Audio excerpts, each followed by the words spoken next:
What is going on, guys? Chat here from CoC. Gonna do a quick recap on the War Against Dark Looters X and give you kind of my thoughts on CWL Week 1, where we're at, where the league's at, and where we're going forward.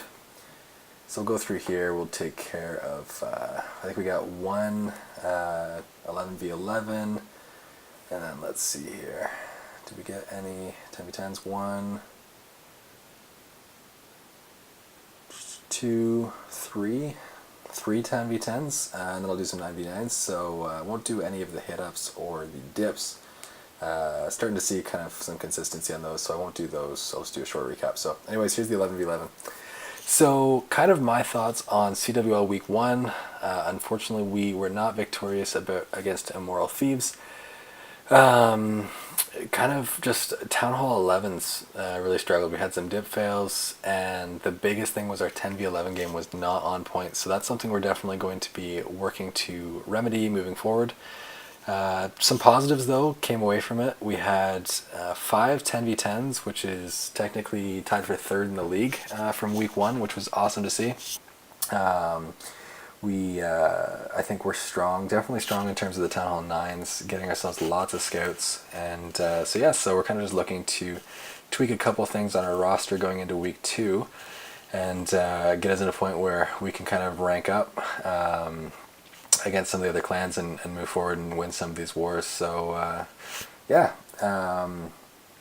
kind of where we're at with Season 2, obviously a lot of people are really excited about the league, and glad that it's back. We had seemingly like a super long break in between Season 1 and Season 2, so everybody I think is pretty glad that we're back. A lot of different changes are happening, both good and bad for the league, and we'll kind of see where that's going to continue to take the league in different places, right? There's been some admin movement, including myself, no longer an admin with the league, but still working hard for the community.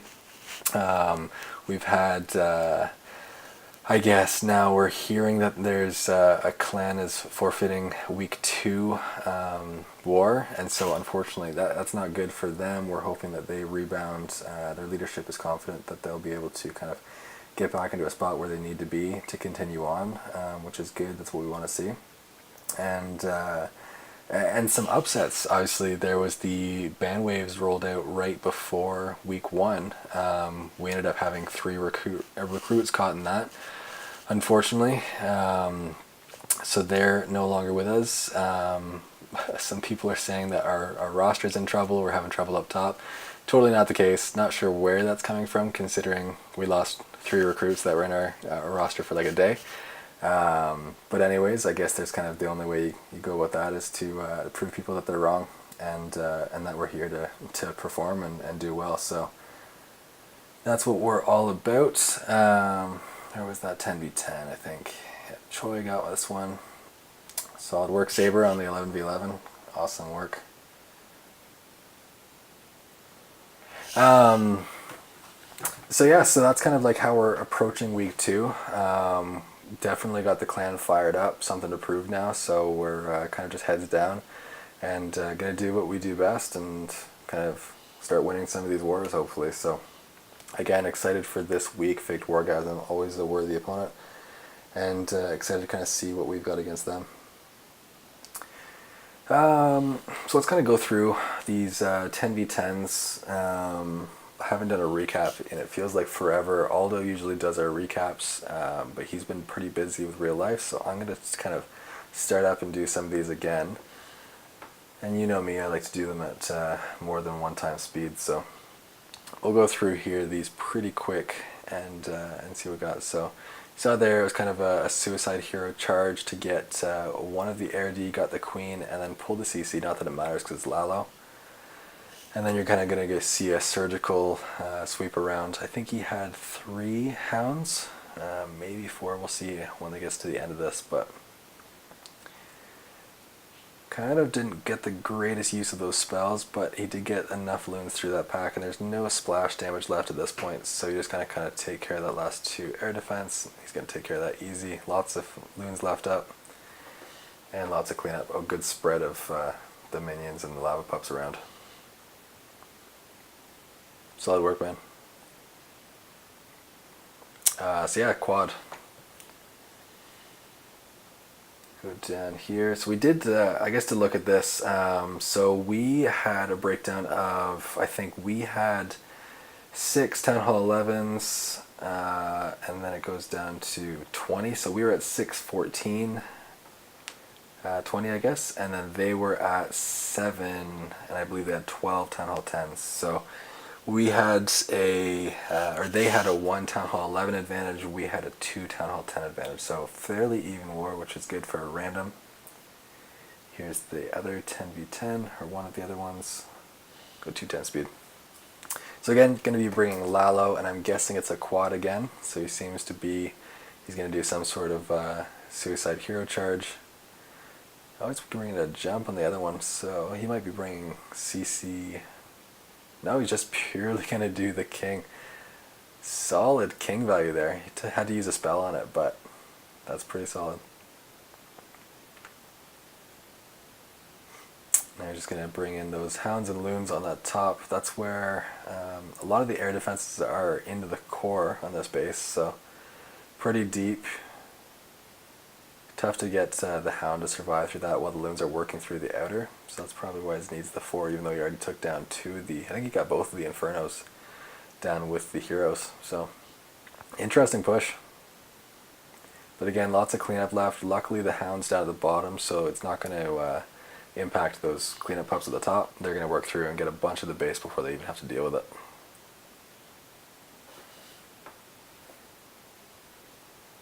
Nice work, man.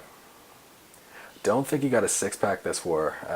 Against IT, he had a 6-pack. Against, what was the other clan he had a 6-pack against? The guy's been on fire lately. Nice work, Boone. And Alpha. We tried to bitch this base twice at 10v10. It just wasn't having it. I think Assassin got a 98% fresh. I missed on my cleanup attempt, and then we ended up saying fuck that and laloing it. Clans are really defending against bitch a lot better than they used to. Gets a good queen push here. And take a look, remember this one, take a look at the jump here he's going to use to get into that Inferno compartment. He's going to take it out with his king and a jump. Solid placement. There's nothing that's really going to pull the king anywhere else, but it's just awesome to see, like, super underprotected compartment there. Queen does die here, but she's done enough of her job that that's okay. Because all of the Wiz towers are down at this point, and there's a lot of troops left, so, and it's a pretty light base. It's not really going to have a problem clearing this. Tons of loons left, goes down a little bit of splash damage there, but solid work, man. Alpha's usually picks up a couple good cleanups each war. Good stuff, buddy. Alright, do I want to show, what do I want to show? Any dips? Maybe, no. We're still learning some stuff with dips. Past couple wars have been rough. How did we do this war? We ended up missing, so Hodor and, how many, they had 7 Town Hall 11s, so Hodor was a 11v11 attempt that he missed. So I guess we only missed 2. So not terrible. We're still testing out some stuff. Like, you shouldn't be missing any dips, but I guess that's not terrible compared to what we had against IT. I think we had 4 out of 9 dips or something crazy like that. WHF 2, we were trying a bunch of like really weird attacks, trying to get into new meta, and that was rough. But didn't do so bad against these guys. We'll try to carry this performance through to the next round. Who do I want to show? Who got a 6-pack? We'll show some of the 9s.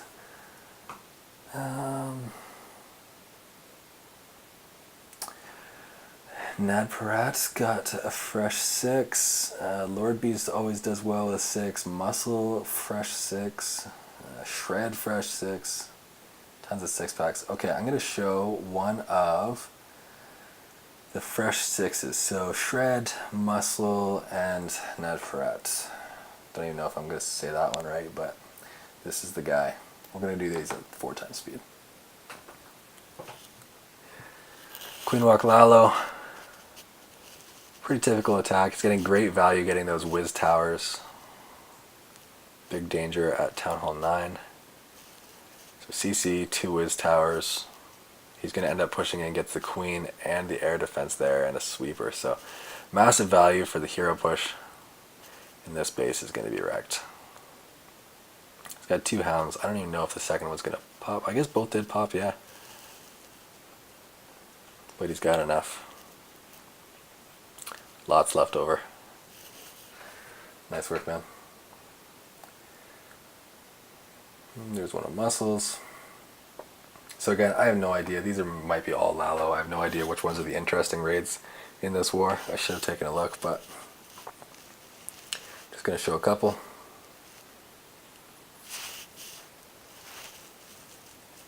So again, just going to focus on taking out the queen there. Did a little hero swap. Nothing complex. He's got probably a quad Lalo, obviously stored up here now. So big air push. Baby Drag is out of the CC. Did not get that with the heroes. This is a bit of trouble. He has to use that heal nice and early. But luckily gets the Baby Drag stuck in that poison for long enough that it didn't really matter. That hound's going to stay up. And the base is ripped. Nice work, man. This guy's on a roll too. Pretty much 6-packs everywhere. I think our Town Hall 9s are running at like a 70%-ish hit rate. Who's the last guy? Shred. That's the one. Fresh 6. Showcase this. Sorry, another boring. Not necessarily boring, it's effective, I guess. Another Lalo raid. Just seemed like we should have shown some diversity. I don't want to burn a bunch of bases though, so I'm not going to go through all of them and try to figure out which ones are the ones I want to show on this recap. Gets into a bit of trouble there. Hounds are kind of running out, or sorry, the loons, but he does have 2 hounds up, I think, so there is quite a bit of tanking left there. And he closes it down. Nice amount of cleanup left. Good work, buddy. That's going to do it for this recap. I'm not going to show any of the hit-ups or the dips. We'll leave those for another day. But anyways, solid work to the Dark Looters X guys. We were ahead for most of the war, but you did kind of make us worried coming down the stretch there. I thought you might be able to pull it back out. So awesome work to you guys. Good luck in Rising, I believe, maybe Light. Whichever league you're in, I'm sure you're going to be very, very high performance. Just Dark Looters fam is awesome. So kudos to you guys and good luck. And to the rest of CWL, excited for this season. A lot of really tough matches we've got coming up. I think let's take a look at our schedule right now. So we've got IT, we did not win in week 1. This week we've got Faked Wargasm. Then we've got Bye Forever.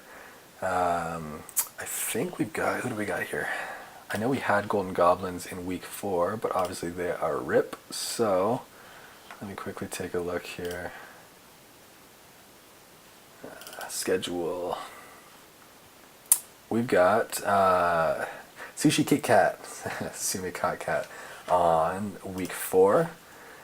Then we've got Guantanamo Bay after the break, War Whales, Cold September, hoping that they recover and they're able to come back for week 7.